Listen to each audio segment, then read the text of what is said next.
चलिए आगे बढ़ते हैं इस वीडियो के टॉपिक के ऊपर। इसके पहले भी कुछ वीडियोस मैं पब्लिश कर चुका हूँ। वो वीडियोस अगर अब तक आपने नहीं देखे तो आप चाहिए तो हमारे चैनल के वीडियो सेक्शन में जाकर उन वीडियोस को देख सकते हो। यहाँ पर हम बात करने वाले डिस्कशन करने वाले एक्वास लिमिटेड इस कंपनी के बारे में। 244 के आसपास की आज की क्लोजिंग है। 5.5% की काफ़ी ज़बरदस्त तेज़ी इस स्टॉक में आज के दिन हमको देखने को मिली है। बिकॉज खबर भी इस कंपनी के बारे में काफ़ी बड़ी निकल कर आ रही है, तो उसको ज़रा एक एक करके यहाँ पर हम समझने की कोशिश करेंगे। सबसे पहले इस स्टॉक का जितना भी पैटर्न अवेलेबल है वो पैटर्न अगर हम देखें तो अभी के टाइम काफ़ी अच्छा खासा अप ट्रेंड का मोमेंटम में ये वाला स्टॉक हमको यहाँ पर नज़र आ रहा है। तो देखिए आज के दिन एक काफ़ी बड़ी तेज़ी इस स्टॉक में जो हमको देखने को मिली है, उसके पीछे रीज़न है ब्रोकर का एक बहुत ही बड़ा अपडेट। और ये कोई नॉर्मल अपडेट नहीं है, इसमें इस कंपनी का स्टॉक का जो टारगेट है इस ब्रोकर ने काफ़ी ऊपर की तरफ का दिया हुआ है। तो जरा इसको समझ लेते हैं। तो नोवामा इंस्टीट्यूशनल इक्विटीज़ की बात करें, इन्होंने इस स्टॉक के ऊपर अपना कवरेज शुरू कर दिया है और ब्रोकरेज ने इस स्टॉक को बाय का रेटिंग अपनी तरफ से दिया है। उससे भी इंटरेस्टिंग बात ये देखने को मिलेगी इसका टारगेट प्राइस। इसका जो टारगेट प्राइस है नोवामा ने जो सेट किया है वो है दोस्तों 444 यानी 444 रुपये के करीब का। और ये एक्चुअली रिपोर्ट तब आया था आज के दिन जब स्टॉक का प्राइस इंट्राडे में 237 के आसपास का था।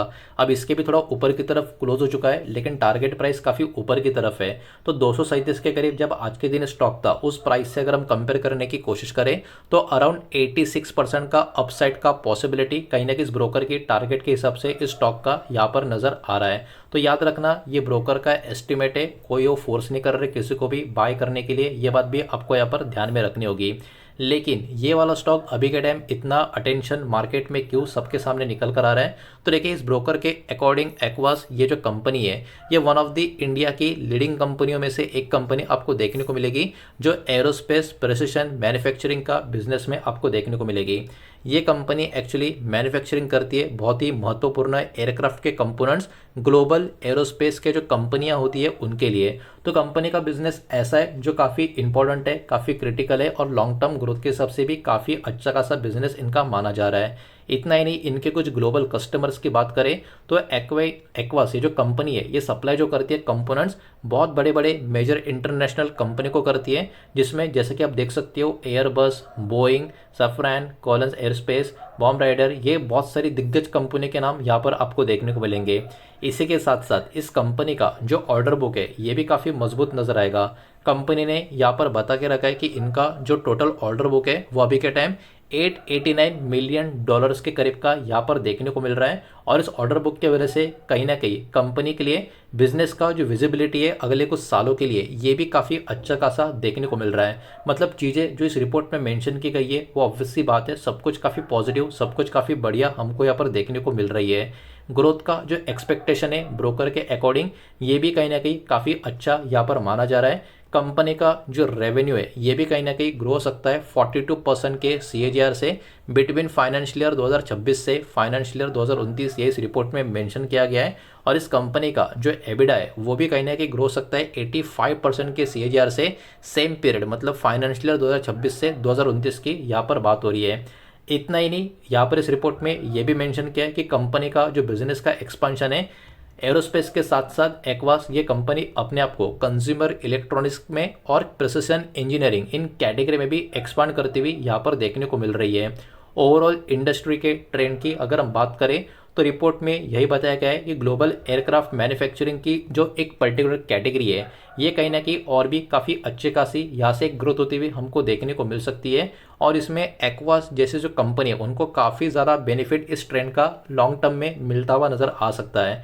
तो लॉन्ग टर्म का ओवरऑल अगर हम फोकस की बात करें, कंपनी का जो एम है, कंपनी का जो टारगेट है, अपने जो पर्टिकुलरली कामकाज है उसको सिग्निफिकेंटली एक्सपांड करना है। इनका जो एरोस्पेस का बिजनेस है अगले कुछ सालों में, तो कंपनी का एकदम आप कह सकते हो जो थिंकिंग है वो क्लियर है एक्सपांशन के ऊपर। अब चलिए थोड़ा आगे बढ़ते हैं और भी कुछ डेटा इस कंपनी का थोड़ा बहुत देखने की समझने की कोशिश करते हैं। लेकिन आगे बढ़ने से पहले वीडियो को लाइक कर देना, वीडियो को शेयर कर देना। पहली बार चैनल पर आ चुके हो तो चैनल को भी सब्सक्राइब जरूर कर देना।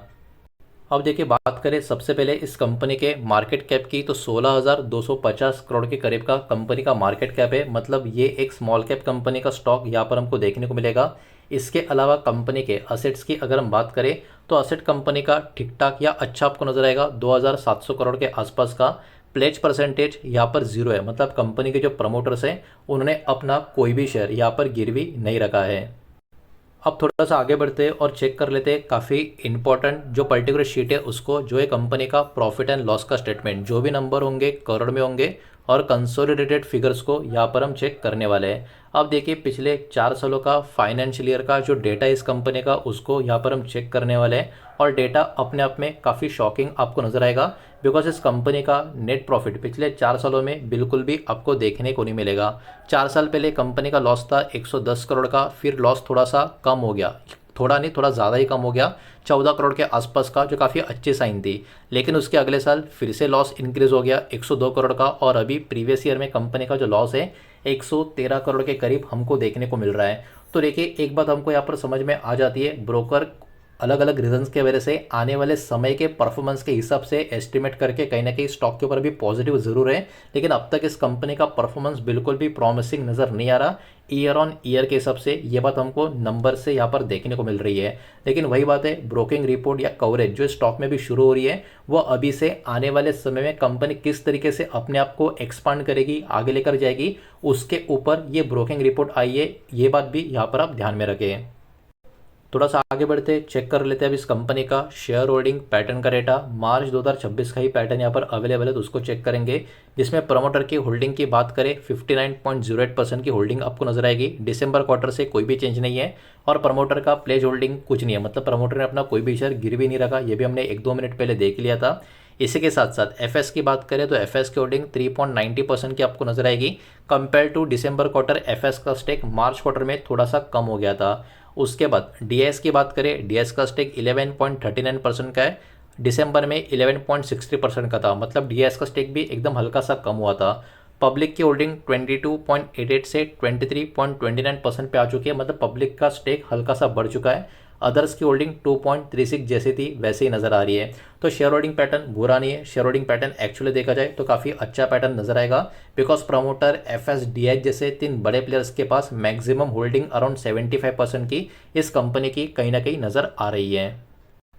तो देखिए ओवरऑल ये वाला शेयर आज के दिन जो इतना ज़बरदस्त मोमेंटम दिया है, वो ऑब्वियस सी बात है ब्रोकिंग कवरेज जो स्टॉक के ऊपर जो आ चुकी है बड़े टारगेट को लेके, वही इसके पीछे का बहुत ही बड़ा रीज़न है। और इसके पीछे के रीज़न भी क्या क्या है बड़े टारगेट के पीछे के, वो भी जो इस रिपोर्ट में, तो वो मैंने अपने को इस वीडियो के माध्यम से समझाने का पूरा काम भी किया है। यही पर्टिकुलर डेटा इस वीडियो के माध्यम से आपके सामने प्रेजेंट करना था। जो भी डेटा इन्फॉर्मेशन अभी मैंने आपके साथ शेयर किया है, सब कुछ इन्फॉर्मेशनल एजुकेशनल न्यूज़ पर्पज़ के हिसाब से ही है। किसी भी तरीके का इन्वेस्टमेंट का एडवाइस या स्टॉक का रिकमेंडेशन मैं आपको दे रहा नहीं हूँ, ना ही मैंने आपको दिया है। इस बात को भी यहाँ पर आप ध्यान में रखें। उम्मीद करता हूँ वीडियो समझ आया होगा, पसंद आया होगा तो वीडियो को लाइक करें, दोस्तों से शेयर करें। पहली बार चैनल पर आ चुके हो तो सब्सक्राइब भी कर देना। और कोई भी स्टॉक में निवेश करने से पहले खुद की स्टडी रिसर्च जरूर करें, फाइनेंशियल की सलाह जरूर लें। मिलते हैं नेक्स्ट वीडियो में, धन्यवाद।